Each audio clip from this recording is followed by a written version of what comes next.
Jubilito TV Official. Okay, so yun. Inyo sa mga kabagis, this is Jubilito TV Official at eto na naman po muli ang isang edisyon po ng ating reaction video mga kalingap at kabagis. No? Pero bago po lahat, syempre po, shoutout po muna natin Kuya Val Santos Matubang, Ate Ed Vlogs at Kalingap Rap sa ating mga kalingap netizens at kalingap subscribers. Ayan po, mega love shoutout po sa inyong lahat. So ito na nga mga kalingap at kabagis na for today's reaction video. Magawa lang po tayo ng reaction at muli po pagbibigay ng ating personal opinion regarding po dito sa naging live streaming po no ni Ate Edna Vlogs na kung saan ay dinitalye niya po no, kumbaga parang nagbalik tanaw ito pong si Ate Edna in regards sa kasaysayan ng isang Val Santos Matubang no, nung siya pa po ay nagsisimula pa lamang no sa pagcha-charity at pagtulong diyan po sa lugar nila sa Daet, mga kalingap at kabagis no. At dito po sa pagbibigay ng balik tanaw ni Ate Edna or kasaysayan ng isang Val Santos Matubang sa kanyang pagcha-charity, mga kalingap at kabagis, ay matitrace natin kung paano po nakatulong si Kuya Val di lamang sa kanyang mga kababayan dyan sa Daet, and at the same time po mga kalingap at kabagis ay nakatulong din po siya sa mga kalingap partners na lumapit sa kanya at nabigyan ng opportunity na maging isang charity vlogger din po.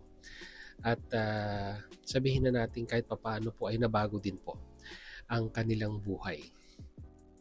At dito very interesting lang po yung mga iba pa pong nabanggit ni Ate Edna dahil nga po mga kalingap at kabagis, parang kumbaga pag pinagtagpi-tagpi mo yung pagkakataon ay yung pala yung isa sa mga naging dahilan ngayon kung bakit lalong-lalo na sa side ni Kalingap Rab ay ayaw na po nilang kumuha ng mga sponsor na vlogger din po, mga kalingap at kabagis no. Dahil alam nyo naman yung rules na inilatag ni Kalingap Rab sa kanyang channel ngayon, although wala pa siyang upload sa kanyang main channel, nakapokus po siya ngayon sa kanyang bagong channel po, Family Vlog.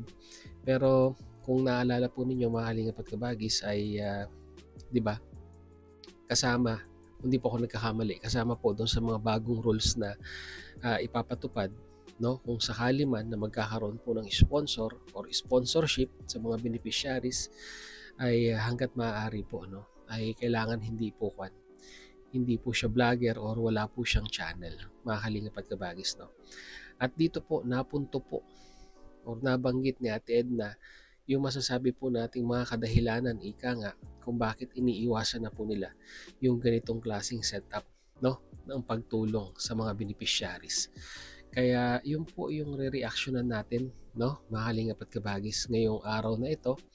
At yan, paalam tayo kay Ate Edna. Ate Edna, pahiram po muna ng inyong video at re-reactionan po natin, mga kalingap at kabagis no. So credits to the owner, Ate Edna Vlogs. Ayan po, pwede nyo pong pasyalan sa kanyang official YouTube channel, Ate Edna Vlogs.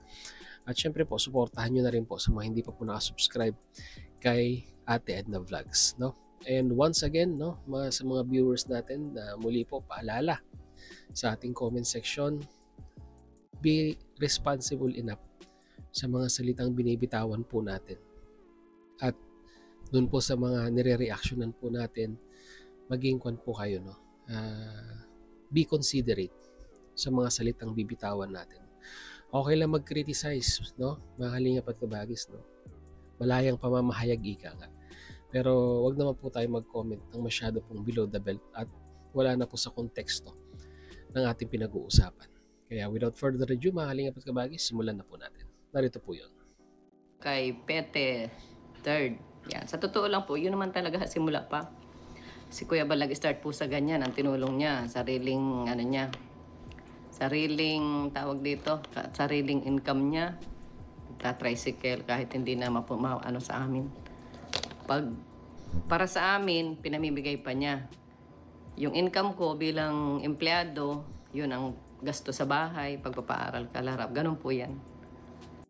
nakakon na to na ikwento na ni Kuya Bal sa mga live streaming niya noon pa, no, mga Kalingap Pagkabagis, no, kung paano po yung setup nila bilang isang pamilya at bilang isang charity vlogger. Ito pong si Kuya Bal Santos Matubang. Sabi nga po ay si Kuya Bal nakakapagpamigay ng sako-sakong bigas, pero pag sa kanila daw po ay parang kilo-kilo lang yung naiaambag ni Kuya Bal. Kumbaga talagang mas pina-priority po ng isang Bal Santos Matubang yung charity, no? At to the point na yun nga po, no, ay medyo kakarampot na lang po yung naibabalik niya sa kanyang pamilya. Lalong-lalo na po yung pagtulong niya po sa mga senior, no? Mga Kalingap at Kabagis, ang puso ni Kuya Bal Santos Matubang ay nasa mga senior citizen. Kaya talagang makikita po natin, no, kung paano siya magmahal ng senior citizen at kung paano rin po siya mahalin ng mga senior citizen na kanyang natutulungan. Tsaka, di ba, malaking sakripisyo din po ang naibigay ni Ate Edna Vlogs, no, in regards sa pagpasok ni Kuya Bal Santos Matubang bilang isang charity vlogger. Just imagine, no, mga Kalingap at Kabagis, no, yung setup nila. Sabi nga po ni Ate Edna, yung sinasahod niya bilang isang empleyado ay dun po napupunta lamang sa gastusin, sa tuition, no, ng mga anak nila. At yun naman kinikita ni Kuya Bal. Nagtatricycle pa lang si Kuya Bal noong time na yun eh. Doon naman niya po kinukuha yung kanyang pinamimigay na ayuda, no, sa mga gusto niyang tulungan, mga Kalingap at Kabagis, no. Patuloy natin. Pero dahil masaya siya sa kanyang pagtulong, hinahayaan ko na lang po para gusto kasi niya, busy siya. O sige. Kay Team Kalinga po, ngayon po, lumaki yung kanyang programa. Dumami yung ito na po. Dito na po ilalahad ni Ate Edna, mga Kalingap at Kabagis, no, kung paano nabuo yung mga sponsor na yan, yung mga charity vlogger na yan. Dito na po natin maririnig, mga Kalingap at Kabagis. Sponsors, kasi may mga nakakakitang mga sponsors. Nung una, okay. Kasi mga sponsor, mga legit talagang nagbibigay. Unti-unti, nagkaroon na po ng mga channels. Nagkaroon na ng mga admin, may mga channel din. Bilib ako sa isa sa mga sponsor ni Kuya Bal na mula noon hanggang ngayon, mga Kalingap at Kabagis, no, mula po nung ako po nakipag-affiliate sa community po ng Kalingap hanggang ngayon, mga Kalingap at Kabagis, nandyan pa rin. Tumutulong pa rin, walang YouTube channel. May YouTube channel man, ginagamit niya lang pang comment kay Kuya Bal. Aside from that, wala na po. Diba? Yan po si Ma'am Inday PB, no? Mukhang, alam ko naman po, familiar sa inyo ang pangalan na yan, no? Solid po yan. Si Ma'am Inday PB na sponsor ni Kuya Bal Santos Matubang mula noon hanggang ngayon, na masasabi po nating hindi niya itinake yung opportunity na, di ba, gamitin ang content ng mga Kalingap para sabihin na nating magkaroon siya ng channel, di ba? Dumami ang kanyang subscribers. Basta si Madam Inday PB, tulong lang.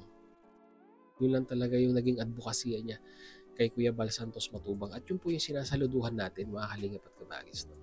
Talagang masasabi po nating solid na sponsor yung mga ganong tao. Dapat ganun po sana, no? Ganun sana yung setup. Ganun po sana yung mga tinutularan ng mga sponsor na, di ba, hindi naghahangad na ma-shoutout, di ba? Hindi naghahangad ng kung ano mang kapalit doon po sa kanilang pagtulong na ibinigay sa kanya sa pagcha-charity, no? Bagkus tahimik lamang pong tumutulong sa programa po ng Kalingap.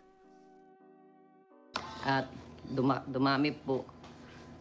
Ay, alam mo na, syempre content po yun. Hanggang nangyari, Kuya Bal, ma-vlog ako. Kasi yung kikitain ko, doon sa vlog yun ang itutulong ko. O, mali na agad. Diba, mali.